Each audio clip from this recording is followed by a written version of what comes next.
Hey, good evening, everybody. It's Sunday here at the Fast Racing Network, the RB Car Company Studios. Of course, today's broadcast provided by Savage Cards and Collectible Brand Roofing and TechWorks Trailer Sales. Got some great folks going to be bouncing in and out of us, including over here, the voice of the South Bend Motor Speedway, Mr. Chris Highbaugh. Chris, welcome to the Fast Racing Network. Thanks, Tony. Glad to be here. And then next to me here, no stranger to short tracks. He's the voice of the Kalamazoo Speedway and one of the co-announcers over at the Kokomo Speedway. It's Mr. Jason Seltzer. How we doing, Tony? Great to be here. Looking to have some fun here tonight, man. I tell you what, before we get to our first guest of the night, 52 cars have paid for their registrations today. And looking back to a year ago, last year, what an exciting race. Tonight, I really think qualifying could be the storyline for us here. To race in the main event first, you have to make that main event, guys. Yeah, it's going to be really important. Got a lot of pressure on some guys to get the qualifying laps in. Like you said, starting position going to really come into play. And then we'll run a whole bunch of laps to see who has what and throw a gambler in the middle of it.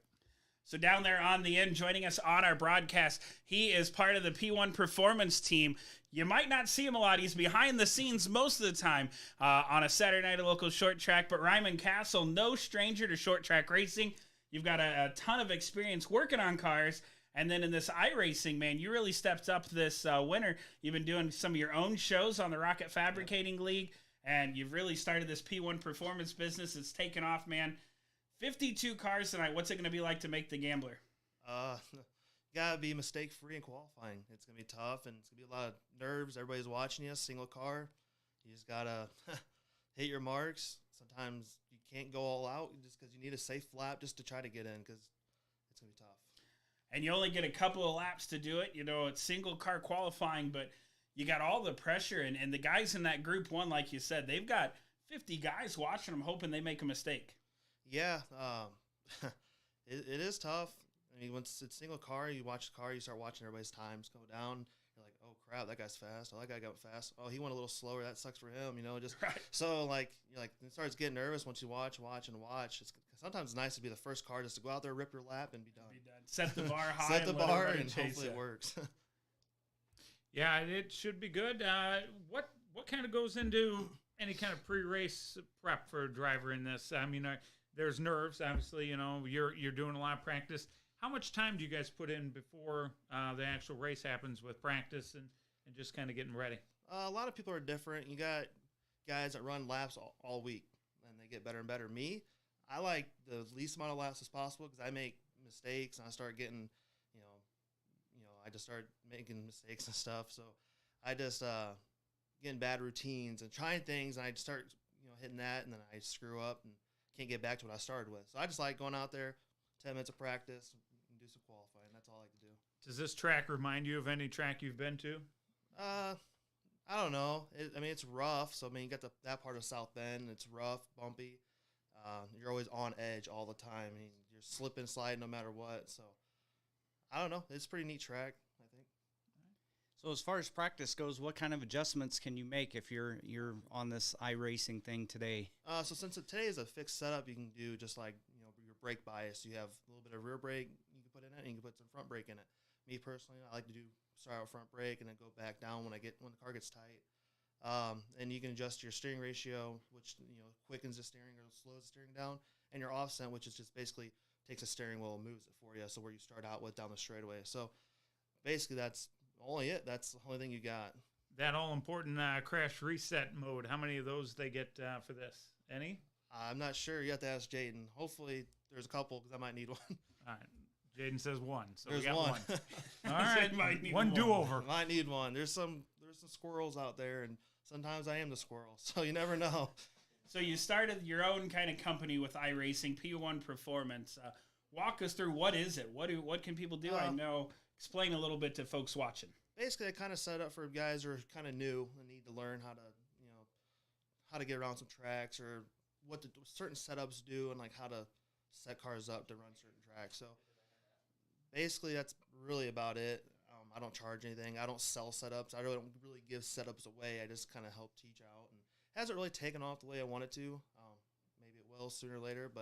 And then again, it's also just kind of a team between some of me and my buddies. We just get on and rip laps every night. So maybe with a casual fan that hopped on and saw either South Bend Speedway, Kalamazoo Speedway, and the post about this, and they're just watching for something to do, minimal cost. If they want to get involved with this, they want to go racing, but they don't want the full setup, what can be done and what's it cost? You can get like a cheap steering wheel setup for about $300, and then it just depends on the computer. It can be anywhere. You can find a used one for a few $100, or if you go out buy new, it's going to be $1,000, $1,200. So roughly about $1,000, you can probably buy a turnkey setup for, unless someone really wants to sell out and you can get a good deal on it. I have about 4,000 in mine. So, and Jaden has a lot more than mine than I got. So, it just varies. And you can. But it's also a nice thing about iRacing is there's guys that like Ty Majeski uses a computer desk and a Logitech G27, which is about probably 10, 15 years old. Yeah. And he kicks everybody's butt on it. And there's guys that have $30,000 rigs. Right. Denny Hamlin, he's got a $100,000 rig, and it doesn't really make you faster. It's more comfortable for sure. Right. But you could be fast on a cheaper setup. Real quick, who are the folks that you want to thank? I know you got some team stuff. Yeah.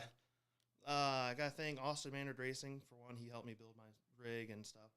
Rocket Fabrication Suspension, always a big supporter for me.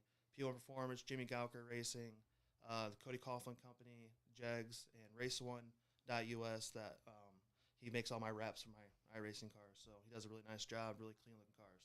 Awesome. All right, that was Ryman Cassel. We're going to take just a quick little break here at the Fast Racing Network in our R&B Car Company studios, and we'll be right back with our next guest.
All right, welcome back to the Fast Racing Network here at the RB Kart Company Studios.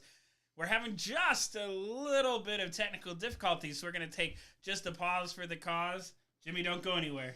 Don't try and sneak out. I know this is your fault. But we'll get it all fixed, and we'll be back with our guest.